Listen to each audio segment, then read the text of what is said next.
Welcome back to the Grown Up Table. I'm your host, Grant Swartzwelder, and I appreciate you coming back to the table and hearing what I think will be a very, very fascinating conversation. The title today is Regaining Real-Life Conversation in an Electronic World. What does that mean? Well, that talks about how you have social media, you have electronic tracking, you have a variety of phone-related technology that really affects how you relate to your child and your child relates to its outside world. So let's set the table here real quick on this. There are some studies that say that over 84% of high schoolers are on social media over 4 hours. Of those folks, almost half of them have had significant academic impact because of that. Another way of looking at it is kids that have over 3 hours of phone and social media time have double the opportunity to have serious mental effects and challenges. So there's a huge effect between social media and a person's individual capabilities and life experiences. Now you move over to what is supposed to be more of a protective type thing, which is the electronic tracking. I think we've got a lot of parents that love electronic tracking, but there are different studies that have looked at that and said that it hinders the development of independence. It potentially gives you a false sense of security and safety. And so what looks like on the surface a very positive thing could actually have a very negative consequence with how a child raises up. Well, today we are so fortunate to have, I think, a fabulous presenter in this area. Besides being a long-term friend, Katrina Whatland has a host of experience in this area. She has a bachelor's in elementary ed, a master's in social work from UTA. She has a host of experience, but let me focus really on 17 years that she spent at the University of Texas, Dallas, the Women's Center, where she did a lot of counseling and a lot of coaching in this type of area. And so her skill set is just perfect to explain kind of how we need to look at social media and electronic tracking. Most recently, probably about 3-4 years ago, she started True North Counseling and Coaching or Consulting. And with that, she helps have classes, has various stress, communication type classes for young women and others. And so it's a perfect segue to this type of topic. So with that, welcome to the Grown Up Table. And when I look at this, probably the first question I have, is this an issue for a parent or is this an issue for a child? Well, first of all, thank you for bringing me to the table. It's a pleasure to be here with you. I would never put you at the kids' table. You've always thought of you as being a grown-up table. Well, I appreciate that. And I think in answer to your question, it is an issue on both sides for children and parents. I think when we talk about maybe a little bit later on the tracking portion, that's probably a little more heavily placed on the parents. I think the social media impact is something that we are seeing very clearly in our children and our young adults. And that is probably for a lot of reasons, but they're being raised with these devices in their hand, right? So you have this phone that we are giving kids at younger and younger ages. And so the impact of that is just enormous on our kids and our young adults. So when you look at the issues, I kind of also look at the age categories, and it seems like it's younger and younger that folks have phones. Yeah. How do you look at that? How do you counsel parents as to when they should be looking at providing phones or social media? Well, I think most parents will be surprised to hear that really best practice, and I think what we're seeing now is that we shouldn't give a smartphone to anyone under the age of 15 or 16. That probably sounds extreme to most of your listeners. But the problem with a smartphone is you have the entire world in your hand. Right. And before even at age 15, 16, you're probably cognitively not ready for that, but you certainly aren't at a young age, at an elementary school age. So you might want a phone to make phone calls or maybe even to text, but not to hand a child this device and kind of let them run free with it. So I think we see the impact of that where kids are getting these phones, these devices, and then they're missing out on so much of what childhood should be. At a young age, it should be what we did as kids in generations before. You should be playing outside. You should be running around, a lot of times unsupervised. Again, maybe a little shocking for some parents to hear. That's how we learn. That's how we connect. We're talking about this connection, right?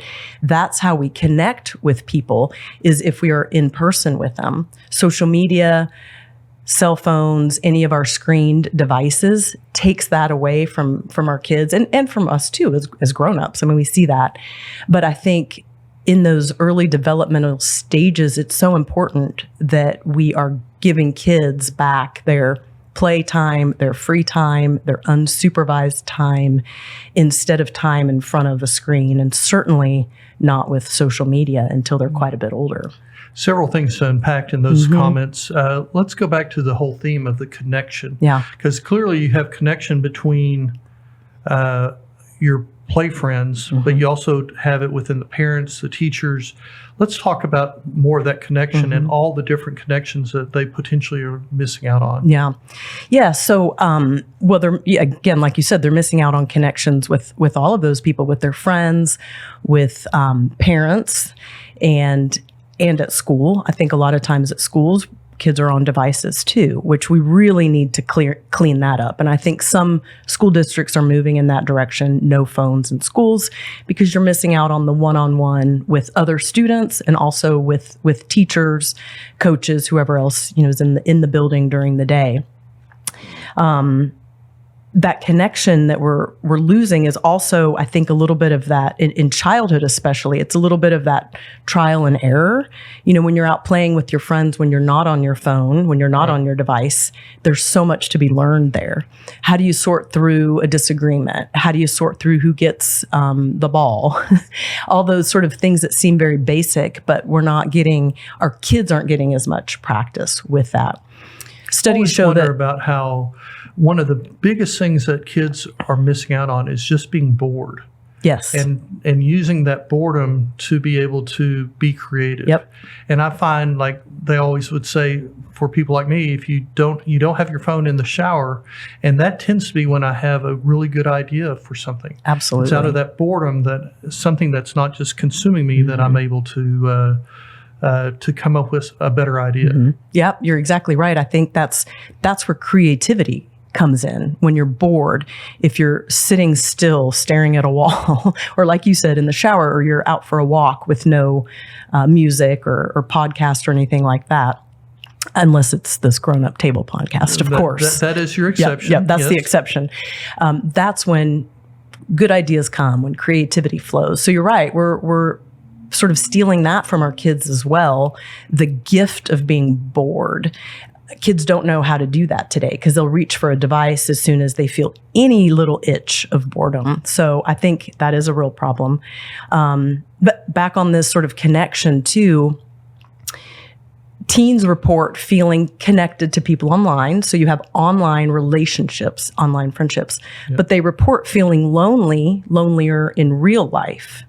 And so I think that really says a lot. So yes, we have these online ways of quote unquote connecting with people, but if we're not doing that in real life, how beneficial is that really? And if teens are reporting feeling lonely in real life, I think we have a real problem, and we need to help our youth manage and balance this social media that's with them all the time. Yeah, kind of back to one of the earlier statistics about how if you're on social media 3+ hours, you're double the chance of having mental challenges. Absolutely. And it's because a lot of those relationships have to be so much more artificial, so much more, and you could even go to the extreme of being mean because there's no consequence in social media world. Yep. Yeah. You get a lot of those, what do we call them? Keyboard warriors, or people people would say online that they never would in person, ways that you interact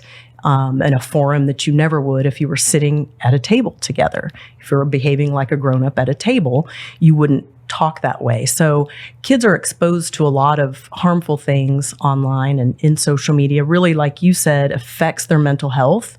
Anxiety, depression has increased with the increase in smartphones, having these devices all the time, especially image-based platforms, Instagram, places where people are sharing photos.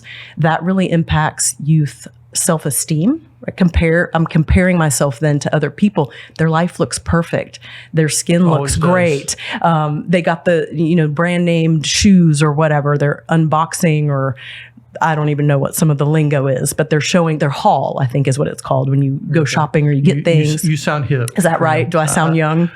You do sound young, but I don't know if that's the right word. I don't know either. We're just going to pretend like what I said was correct. But these are the things that they are putting out on social media, and then that comparison takes over. The self-esteem gets a real hit, because even if we work with our kids to help them understand that these are curated images, this is a curated picture of this person's life, it still impacts that self-esteem, the comparison, body image. We just have a whole host of mental health issues that really have become more severe with the onset, or with the sort of more use of the smartphone. All right. So, Katrina, I'm going to make you queen for the day or king for the day, okay. whichever one you want. I'll be both. I'm very open to any pronoun you want to use. Love it. And so if I'm a parent, I'm listening to this, or I'm a child and I'm listening to this, what are some suggestions on how to handle? Because I think of these things, and there's always seems to be consequences for these. It's not as easy as it sounds. It's not. And I think as adults, we are just as drawn to our phones and social media as our youth. So just some practical tips, some of the things that I've kind of thought through. I think a good place to start is to replace, don't restrict. So when we put restrictions on children, that doesn't always go so well. So we can do that in a gentle way. So I think it's important to replace instead of restrict. So what can we replace social media time with? Well, it would be great if it could be some physical activity. So sports, drama, theater, something where you are in person with other people. The more time that you're doing that, the less time you're on your phone or engaging in social media. Makes sense. Yep. And so very intuitive, but we've just got to work to make that happen. So if your child doesn't make the school sports team, then let's figure out a different way for them to engage in a physical activity. Let's not just set them in their bedroom with a smartphone. And again, it doesn't have to be athletic sports. It can be art, drama, theater, pickleball, whatever it is that the kids like to do. Get out and do that in person with other people. Encourage real world connection. So for younger kids, that would be just free play, playing, invite somebody over to play. Don't be on devices. Older kids, hey, how about going to meet your friend at a coffee shop rather than each of you sitting in your bedrooms sending messages to each other or sending little snaps? So really encouraging and setting up our kids' environment so that they can be together with other people, being IRL.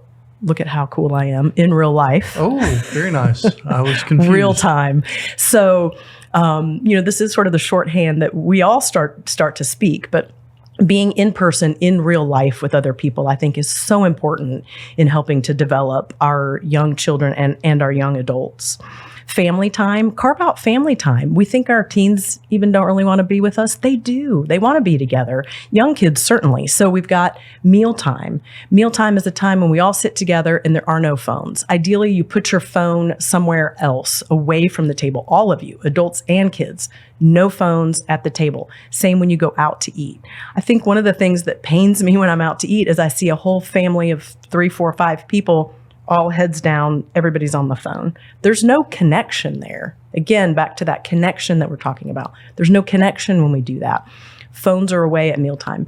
Maybe family game night or family movie time. So the more of that we have, again, the less time we have to spend on social media. Not only is that connection, but that you're actually modeling for the child how the phone should be used. Absolutely. And now you've jumped ahead to maybe my most important point, There we go. which Transition. is modeling. So I'll skip ahead to that one. And our kids do look at us. Our teens, our young adults, they are looking to us as parents for what is good and right and what we value. And so if I am in a conversation with my child, but then also simultaneously texting somebody or checking the notification that just came in on my phone, I'm not doing good modeling. And so we really need to check our own behavior as adults, as models for our young children and our youth and young adults. So really, I think maybe the most important point. I do want to go back to, though, I know I said replace, don't restrict. We also do need to set some boundaries for our children. And as parents, especially our young children, we need to set some pretty tight boundaries and kind of let those loosen as they get older and more responsible. But one thing that I think every parent would be wise to do is to have a no phones at night policy. And I think for many of us, that sounds like, of course, you don't have your phone at night, but so many kids do. It's by the bedside. They fall asleep with it. They hear a notification. They respond to a text or to something, a snap, at 2 a.m. That creates all sorts of problems, bleeds into what we talked, like the academics too. If you don't get good sleep, you're just not good for a lot of things. So no phones in the bedroom. I think a great way to do it, a lot of families do, is all phones in the kitchen charging at X hour, or whatever time that is, depending on how old your kids are, right? So maybe that's 7 p.m. for younger kids, 8, 9, whatever that is, all phones in the kitchen charging, no phones in the bedroom. It's just too tempting to have it there and not use it. And so we want to make sure that we're protecting the sleep. So I think that's a rule that is really, really important. No phones during meals. We talked about that. Some families even schedule some just offline hours, like maybe 7 to 8 in your household is a no tech zone. And so everybody's interacting or baking or doing something. Nobody is on their device. And that's, I think, a really good thing to do too. Again, the more time we have like that, the less time we're engaging on social media or on some kind of a screen. Let me challenge you on those, though, because that all sounds great. But if all of my friend group is on the phone and I'm the one that is on no tech hour, not at night, does that not put more pressure on me because I know that all my friends are interacting on social media and I'm the odd person out? Yeah. I mean, that peer pressure is like powerful. A community. To do it as an individual sounds great, but if the community is not supporting it, boy, that's tough. It is. It's hard. And I think, and in one way I want to say, okay, yeah, tough. I'm the parent in this house and this is how we're going to do it. But I think you're onto something really important, and that is it's twofold. So yes, we need some individual boundaries or guidelines or guardrails, and that can be set by individual families depending on, your family setup and depending on the child. Children are different, right? So if you have a child who really struggles with attention span, for example, they're going to need some tighter guidelines. They're going to need a little more help. So you do have that individual sort of setting limits, but what you're onto, which I think is so important, and I think this is the conversation that's happening more and more, is community or community guardrails, community norms. So if we look at it a little bit smaller, so let's say your child's friend group, if those parents can get together and set some community norms for that friend group, that's so helpful. So then if nobody in that friend group has online access from 7 to 8, I'm totally making this up, that's really helpful, right? Sure. Or if the decision is when you come to my house, when you come to any of this friend group's houses, parents collect the phone at the door, kids spend time together, and on their way out the door, they get their phone back. Just an example. Then the kids have engaged with each other rather than what we see, which is a group of kids together all on their own devices. They may be sitting together in the same space, but they're not connecting. Again, as we're talking about connection. So I think those community norms and setting community standards is great. Cities could do this. So maybe a tech-free part of the library or in a coffee shop. And it just is encouraging us to put that device down and really connect in person, in real life with the people who are around us. You've probably heard, and many of your listeners have probably heard too, about Australia, the law that was just passed there. Made a lot of news. No social media for age 16 and under. Brilliant, great. That takes pressure off parents. Now, I don't know if we'll see that in the US anytime soon. I was just reading about several Scandinavian countries also really looking to Australia and thinking about this. And I think this is great because here's the deal. I call myself a parenting pioneer. You're in the same situation, right? We are the first generation of parents who had kids who had smartphones. Right. And so we just didn't know what we didn't know. So did we make some mistakes? Absolutely. Have we made some things harder for our kids? Yes. I think now we're starting to understand the impact that some of the social media and this online connectedness, some of the impact that it's having on kids. And I think we're going to make some changes. I think that's what we're seeing now. Setting some community norms, setting some national laws even. I think that's what's coming because now we know better.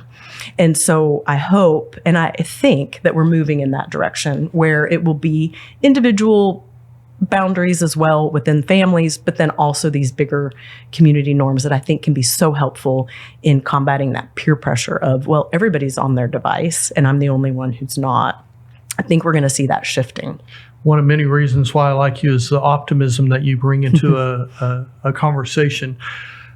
I, on the other hand, tend to be the cynical, bitchy guy, and you look at the lack of forethought and proactivity at the federal level or the state level about these issues, any issue within social media. And I hope you're right, but I'm not going to hold my breath. Okay. So it's we shall see. Yes. Yeah. Well, when you talk about social media, that's kind of parents have a direct but kind of an indirect effect on how a kid interacts with social media.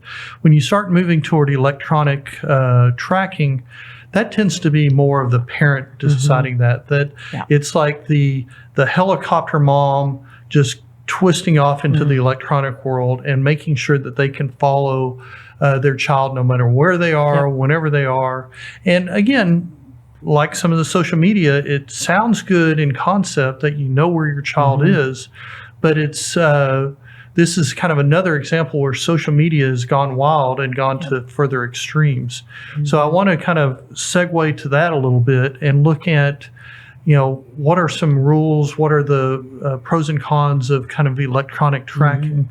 Thoughts on that? Yes, absolutely. I love this topic, and I talk to a lot of parents about this because I think electronic tracking, geo-tracking, maybe we want to call it that, is something that parents do out of concern for their kids, out of love for their kids, right? I don't think parents it at least starts that way, and then it seems to go into more of a controlling, but I'm not the coach or the counselor here, so. Well, but you're a parent, and so you are very much expert in this area as well. But I think parents equate tracking with safety. I track my kids, they're safe. I track my kids, I know what they're doing, and it gives parents some peace of mind. I think that those things can be true, but I think that tracking our kids 24/7 can create a lot of issues. One of the things, this is maybe a little bit of a side note, but from an adult perspective, sometimes when I am with parents in my peer group, they are not as engaged in the in-person connection that I would like to be sort of engaged in with them because they're on their phone looking at where their kids are. I've even seen this with parents who have college-age kids looking to see, are they in class? Okay, there's some problems with that. And I think kids are missing out on some autonomy and some real growth when we track them all the time. So let me backtrack a little bit. Please. I think just in general, again, parents are doing this out of care, concern, love for their kids. Absolutely. But what I would like to encourage your listeners to think about are some of these detrimental effects that really are a result of tracking our kids 24/7. So I think one of the things that tracking does is it, in a way, encourages us to under-parent. We think we've tracked our kids so they're safe, but that really sometimes makes us skip the hard conversations with our kids. If we were really in true connection with our children, I really am connected to you in real life and know what you're doing, I don't think there's a need to be tracking, especially as you get older, when you're out on your own and you're driving and you're going places.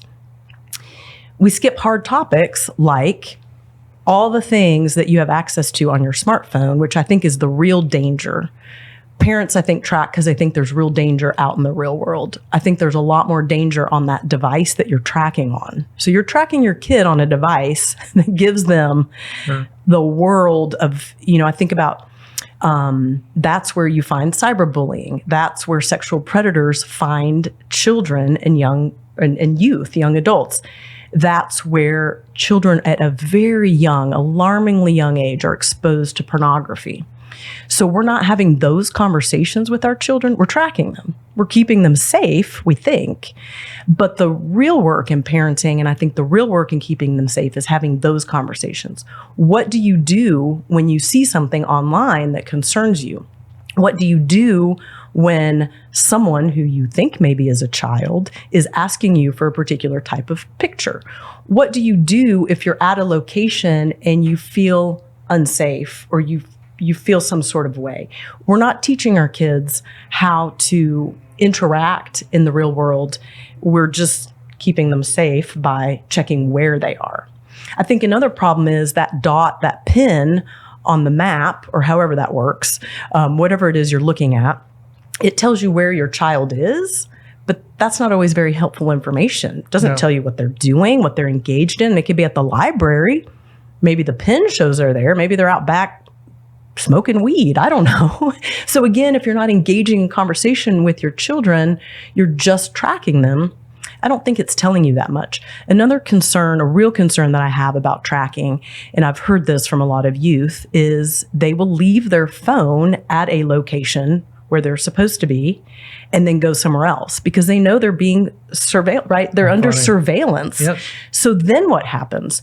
They get to the other location without their phone. What if there then is a true emergency? They don't have a phone to make a phone call. What if they get in a situation they would like your advice all of a sudden because they feel unsafe or they can't because they've left their phone at a different location so that you think they are at that original location? So I think we create some dishonesty as well with our children. I think we signal to our kids, we're not sure that we can trust them, so we're going to follow them. Again, back to that example of parents of college age students tracking to see if they're in class. I think that says a lot to your child. And I think it hinders a lot of the growth and a lot of the trial and error that they should be doing as they develop. So you could argue that if you're having to do that at that point, you've really failed as a parent in the earlier point.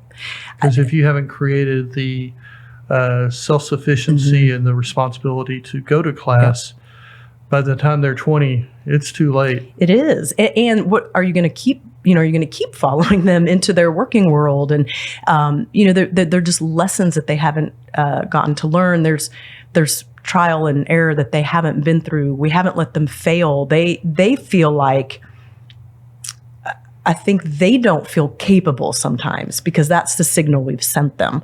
It's okay. I'm watching you. I'll be there. I'll come rescue you if need be. Mm-hmm. And so I think that we're really just creating a lot of problems. And I'm not saying that all tracking all the time is bad. Absolutely. I mean, there have been times I've asked my children, do you mind just turning on your location while you're driving from here to Austin? I don't know why I need to know that, but for some reason it felt like I would like to know, and they were okay doing it. It's with permission too, as they get older, right? So for a it's with select consent. period of times and with permission. Sure. Or you're, I don't know, traveling in a foreign country and you want to make sure they get to their hotel I don't know, maybe. I mean, I wouldn't do it even for that, but I think that there are some times when you might just feel a little sense of comfort if your child would be willing to kind of share that with you. mentoring is better than monitoring was something I wanted to make sure to say. So mentor rather than monitor. I think that's something that's a lot more helpful for your kids, right? Help them walk through different scenarios. Help them walk through difficult situations. Mentoring them in that way is better than monitoring after the fact. I think too, this tracking is sometimes catching you after you've done something that I didn't want you to do, but aren't those years filled with that sort of sometimes rebellious side, right? Kids need to experience and understanding that too. the consequences Absolutely. of that. Absolutely. So if you don't show up to class in college, what are the consequences of that? You need to feel that on your own, right? And sooner the better, so Absolutely. that it's not you're in the workforce. Yep. So my hope is you've done that in elementary and middle and high school. You haven't swooped in and rescued your kids. And this sort of bleeds into other areas too, right? Your kid leaves their lunch at home. Don't drive it up to school because they're not going to learn to bring their lunch the next day. They know you're going to bring it up there, right? It's sort of that same concept of swooping in and rescuing goes back to, I think, the term that you said, helicopter parenting, which we've heard a lot about. And I think this tracking really fits in with that term and with that idea of we're just always hovering. We're right there over you, so don't worry, we got you. And I think that that's just a real big detriment to our children and to our young adults. And so how do you talk to parents about that and possibly trying to pull away from monitoring them as much as they are? I think it's hard because I think it's such a common practice. Yeah. It's rare that I talk to a parent who does not track. Just like all the pressure that a student has with all the social media and all their friends, I would say that the parents, all the parents have it. And what do you mean? You're not tracking your child. Yeah. So there's that community pressure that way as well. I get a lot of raised eyebrows when I mention this, or when I say something like I don't track my children. So I think it's like a lot of things. It's education. It's understanding, okay, does it have its place? Yes. Do you have consent from your child? Have you talked about it? Or are there times when you do want to track and your kid feels like that's okay? It's the conversation, it's the connection. And so I think, I hope that this conversation today might be something that opens the door for some parents to just think about this a little bit differently. And again, I want to go back to saying, I don't think any parents are doing this out of ill intent, out of wanting to harm their child. But it's just important to think through some of these consequences, right? The ripple effect of doing this, the way that youth feel knowing that they're always being followed. And that's the conversation I've had with a lot of college students. They've been tracked most of their childhood and are still being tracked into their college years. They do not like it. It feels like an invasion of privacy as well. I would say I don't want anybody tracking me, and I'm not out there doing when anything you started bad. doing it as a 14-year-old, it's a little different as a 20-year-old. That you're supposedly now a grown up. I think your point that you made about the permission and the selectiveness of the tracking, I think is important. So you might be able to, I'll throw this out and you can respond. You might not say, no, you can't track at all, but I think within certain guardrails like permission and selective, then you achieve the security in high risk, but all the other opportunities, let them be free. Yeah, and I'm kind of old school in some ways. So I think this was sort of the rule I had with my kids is I need to know the 3 W's. Where are you going? Who are you with? When are you going to be home? That's pretty old school, right? Where are you going? Who are you going to be with? When are you going to be home? That's all. I don't need to know all the details. I don't need to sit and follow. Did you go there first? And then did you go? No. If something changes, give me a call or text me. Just let me know, right? It's that, again, that's the connection with your kids. That's the real relationship. And again, if you don't have that as a 14-year-old or younger, don't expect to have it all of a sudden as a 20-year-old. Right. It becomes more, it just becomes more of that. I am tracking you, I'm surveilling you, I'm watching over you, versus I am in relationship with you. We have connection. We have trust. Now, I will say there, of course, would be some other times it might be good to track your kids if there's some bullying issues. I mean, if there's some real risky behavior, there's, alcohol, drug use, problems with those. There might be broken trust. I mean, there might be some times Sure. when you then say, again, it's like any consequence, but that has to be a natural consequence, not just I'm going to blanket track you all the time, but just a consequence like if you don't show up to class and do your work, you're not going to get a good grade, right?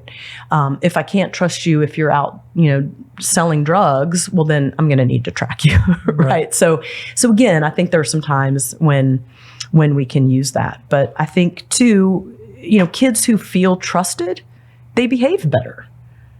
It starts there. So It's I a higher trust you. expectation of They their behave performance better. as an adult. Absolutely. So you give that trust, you get that trust in return.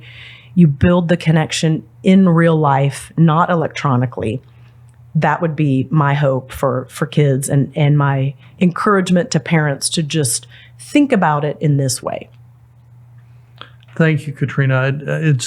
It's funny. My family they're really after me to do the tracking, and I'm resisting because I don't need them to know how many times I go to Sonic. Exactly. And I also don't need them to know exactly how boring of a life I really lead. And so everyone has their own reasons to not to be tracked. Mine are very selfish in that regard. Yep. So it's, but no, thank you very much for being here, and what wonderful thoughts and ideas. It's, let's clear the table real briefly here. It's, first, with Katrina, I want to reiterate that she's with True North Coaching and Consulting. On the website, I promise she would do a phenomenal job in helping you and your family through some of these issues, and others. Check out the website to see what other type of subjects she could address with you. It's the nice thing about talking to a clinical social worker is that you get all these great buzzwords, but they really mean a lot, whether it's modeling, whether it's mentoring, monitoring, and really understanding how you're going to use these tools, these electronic tools, whether it's tracking or social media, to affect not only the connectivity of your family, but also the growth of your child and the maturation of your child. So I think understanding all this, and it's not too late to be able to start putting some type of guardrails on. It's funny, my family talks about rotting, and they lay on the couch and they look at social media, and that's the buzzword they all use is rotting, which seems so correct and so wrong at the same time, because that is literally what you're doing. You're letting your mind and your body rot. And the more we can move you away from social media, whether that's electronic tracking or social media, I think the better off you are. Again, glad you joined us at the Grown Up Table. Hopefully you found this enjoyable. If you did, please let other people know about it, and look for us on YouTube and any of the other podcast platforms that you might use. Thank you.